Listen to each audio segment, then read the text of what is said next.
আসসালামু আলাইকুম প্রিয় দর্শক, আপনারা যারা গাভীকে কৃত্রিম প্রজনন করেন, অবশ্যই যখন কৃত্রিম প্রজনন কর্মী আপনার গাভীতে বীজ দিতে আসবে, অবশ্যই দেখবেন যে কাড়ি বীজাণুর পরে কাড়ি যদি বেশি ওঠে তাহলে বুঝবেন যে আপনার বীজটা নষ্ট হয়ে গেছে। এদিকে ক্যামেরাটা আনো, এদিক দিয়ে দেখা যায়নি।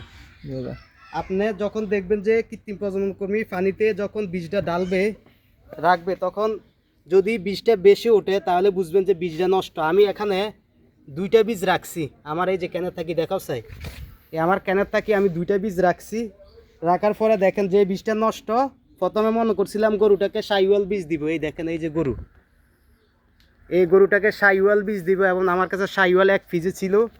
এখন দেখেন বীজটা বীজাণুর পরে বেশি উঠছে, তো খামারিরাও এখন সচেতন। এখন আমি আরেকটা বীজ দিলাম, দেখেন এই যে আরেকটা বীজ যেটা ভালো বীজ, এটা ডুবে আছে। তা আপনারা অবশ্যই ভিডিওটি শেয়ার করবেন যাতে অন্য খামারিরা সচেতন হতে পারে এবং কোনো ডাক্তার যাতে খামারিকে প্রতারিত না করতে পারে। ধন্যবাদ, সবাই ভালো থাকবেন।